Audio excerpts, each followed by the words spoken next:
Hello, listeners. This is Kat, and welcome back to Put Your Hands Up Podfics. This will be the continuation of the fic entitled Someone to Protect Me. This will be part 4. Nezu was not looking forward to going to school today. If today was going to be anything like yesterday, though, he was ready. While on the way back to the apartment yesterday, Nezu had made a stop at an electronics store and bought a small camera with audio recording capabilities. He had been able to enter his own banking information, so he hadn't put a dent in Izuku-kun's financials, which is good, since he did not skimp on the quality of the camera. He would be using this footage to arrest the teachers and students that dared to act the way they did yesterday. One of the things that had upset Nezu the most was the fact that the boy's parents still hadn't come home. In his investigation of the apartment yesterday, he had come to the conclusion that the boy most likely only had his mother to live with. There had been no evidence of an older male living there, not even one who occasionally stayed the night. So the boy's only family was his mother, and she clearly didn't care enough about her son to come home. After Nezu shuts down that school, he's coming for the boy's mother. He was glad he had sent Shota-kun to take care of the boy. Shota-kun and Hisashi-kun had been talking about adopting a child for a few years now, and had gotten their emergency foster licenses specifically to prepare for the possibility of finding a child in need of a home. And Nezu was certain that Izuku-kun would be well received by the couple. And if they decided not to keep the boy, well, Nezu would have to adopt him. The boy's mind was incredible, and Nezu was going to be offering him a position as his newest personal student. But first, he had to get through another day at this school.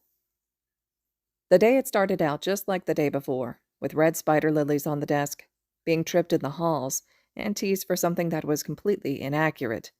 But this time, Nezu had it all on camera.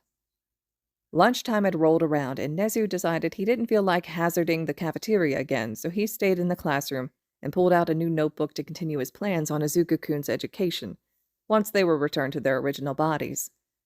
He had perused the boys' analysis notebooks again last night, and the biggest thing he needed to work on was organizing his thoughts into a proper format for easier presentation. Unless those notebooks were not meant to be seen by others, in which case he would need to work on coding them. Nezu's thoughts were interrupted by a hand grabbing him by the arm. He looked up and cursed his human hearing as he stared into the deep red eyes of Bakugo. "You thought you could ignore my advice, Deku, and then what, hide out in the classroom?" he sneered. "Advice?" Nezu asked. He didn't remember. Wait, did he mean when he said to jump off a roof? "That wasn't advice," Nezu countered, affronted. "Are you talking back to me, you useless freak?" He gripped Nezu's arm tighter, with small pops crackling from his hand, and dragged him out of the chair. "Maybe I need to teach you a lesson, huh?" "Yeah," called a few of the followers the boy had. "Teach this freak where his place is." No sooner had he said that than Nezu was pushed to the ground and Bakugo kicked him. After that first kick, Nezu hunched into himself to try to protect as much of the boy as he could. He would definitely be brushing up on his self-defense skills when he got back to normal, because this was pathetic. He is also a pro-hero, but he can't even protect himself from a few middle school bullies. He's going to need to visit Chiyo-san when he gets to UA tomorrow. He's got enough evidence to not need to come back to the school in the morning. He'll spend the day on Wednesday compiling his evidence and get a team together for the takedown on Thursday, Friday at the latest. Nezu was brought out of his thoughts by a hand once again grabbing him by the arm. "Since you clearly didn't understand the instructions yesterday," Bakugo spat at him, "I think I'll help you figure it out." He started to drag Nezu towards the window as another boy started to open it. Wait, what are you doing?" Surely they aren't about to throw him out the window. He can't possibly be going that far. "What does it look like, Deku?" The blonde grinned viciously. Oh no. No. Nezu was not going to let them throw Izuku-kun out the window. Nezu started fighting back, scratching and kicking at the boy who was holding him, not getting very far at all, and getting more and more frustrated. With a final growl, Nezu managed to get his teeth into the boy's hand and bit down hard. Bakugo screamed and let him go. Not willing to see what would happen if he stayed, Nezu ran out of the classroom, managing to grab his notebook and backpack in one quick move as he was dashing out the door. He heard the other boys chasing after him, but there was no way he was going to stop, not until he knew he'd be safe. Nezu slammed the door shut behind him and locked it. Today had been too close for comfort. Did Izuku-kun really live like this every day? The boy was so much stronger than anyone he had ever met. To be able to continue on like this, presumably all alone since Nezu still hadn't seen nor heard from the boy's mother. After kicking off his shoes, Nezu made his way to Izuku-kun's room and removed his shirt, wincing as he took a look at the new injuries. He gently poked at some of the bruises, wondering if he should go see Chiyo-san today, or if he should wait for morning. It didn't seem as though anything was broken, so he decided to monitor and wait. In the meantime, he had some video footage to compile. Izuku had been in this body for 3 days now, and while he was getting used to it, having a tail was still really weird. He kept tripping and overbalancing, but Shota, he had insisted Izuku could call him that, something about being weird having Nezu calling him Aizawa, never complained about carrying him around. Izuku was really enjoying his time with Shota and Hizashi. He had also insisted Izuku call him by his given name, and he was worried about how he was going to react when he finally went back to his original body. He knew the pair had said he'd always be welcome in their home, but he wasn't too sure if they really meant that, or if it was just because he was in Nezu's body. Izuku was determined to soak up as much of this parental affection that he could while it lasted. Part of soaking up the parental affection was going to UA with Shota carrying him on the shoulder, snuggled comfortably in the man's capture scarf, as they chat about whatever topic came to mind. Currently, their topic was coffee. "I'm not a teenage girl. I can drink my coffee hot," Shota grumped out, with a grin betraying his good mood. Izuku sighed in faux annoyance. "I'm not saying you're a teenage girl, Shota. What I'm saying is hot or even warm drinks stimulate a sense of safety and comfort in a person, and a byproduct of that feeling is a desire for sleep." Shota snorted. "I'm not buying it." "Okay, well, when a person can't sleep, what do they drink? Warm milk. When someone wakes up with a nightmare, they get hot chocolate. Stressed? Hot tea. So why is it so novel of an idea for hot coffee to be the equivalent of hot chocolate for you? That's why you're always so sleepy," he finished, throwing his hands up in the air. "There's enough caffeine in my drinks to wake the dead," Shota countered. "Obviously not," Izuku shot back, poking Shota's face. "These eye bags are Gucci." Shota swatted Izuku's paw away. "Leave me and my Gucci eye bags alone, problem child." Izuku giggled at the fondness in the nickname, but he wasn't going to give up his point just yet. "For just one day, try iced coffee instead of hot, just to see if you can feel a difference. Please?" Shota raised an eyebrow at him. "That look doesn't work on that face." With a pout, Izuku started swishing his tail. "Just wait until I'm back in my normal body. I have these big green eyes that can tear up on command, and my green hair hangs down into my face. Perfect for giving puppy eyes." Shota chuckled and ruffled Izuku's head.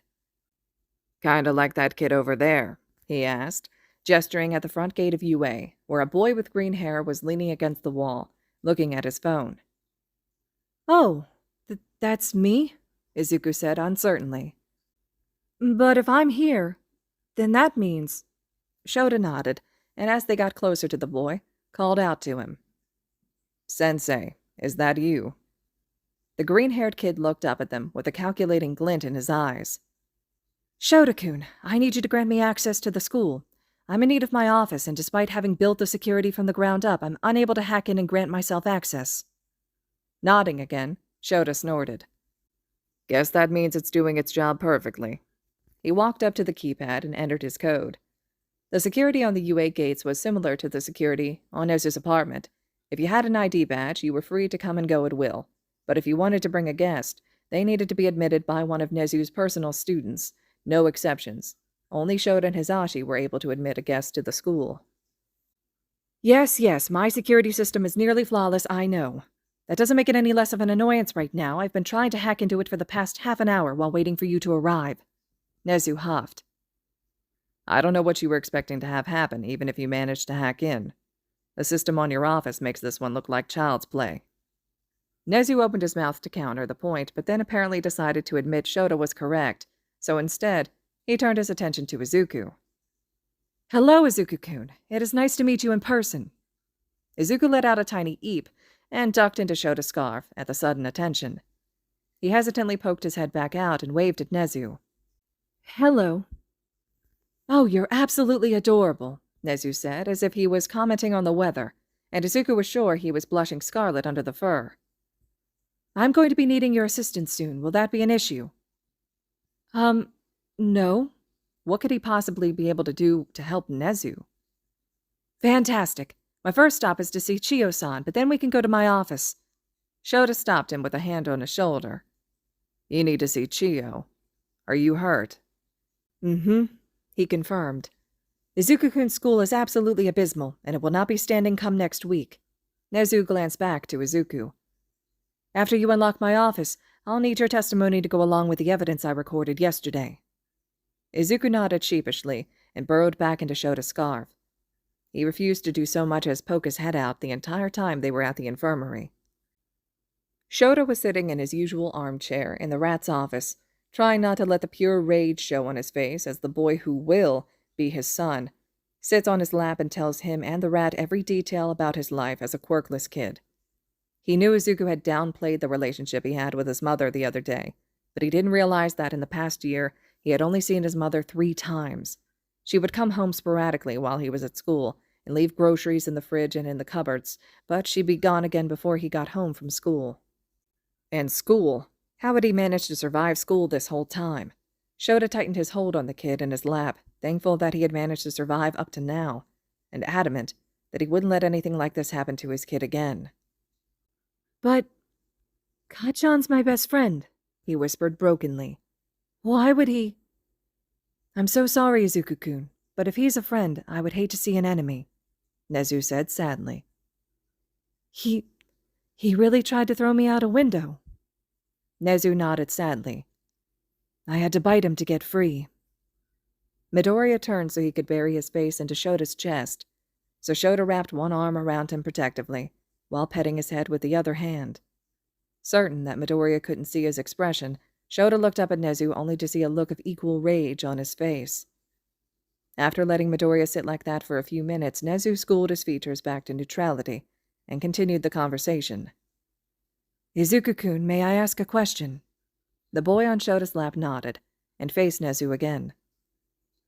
Why does everyone call you quirkless? Midoriya blinked blankly at him and said in the most deadpan voice Shota had ever heard come out of the rat's mouth. Because I'm quirkless. Nezu tilted his head at that. But you're not. What? I said you're not quirkless. You have a mutation quirk I've been honestly a little bit annoyed with for the past few days. I'm surprised you've never noticed it, but if you were born with it, I suppose it might be as natural to you as having a tail is to me, he amended.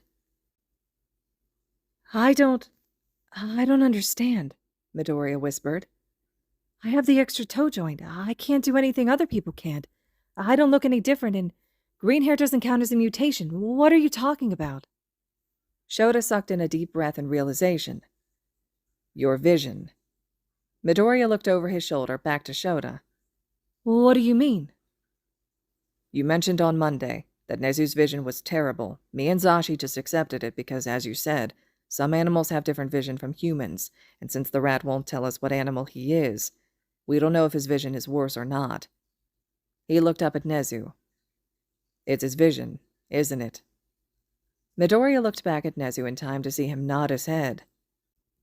Yes, he is able to magnify his vision several times, as if looking through binoculars, and there's a night vision aspect to it as well. There may be even more, but I haven't been focused on learning about what his quirk can do, rather I've been trying to keep it stable. But can't everyone do that? The kid whispered again.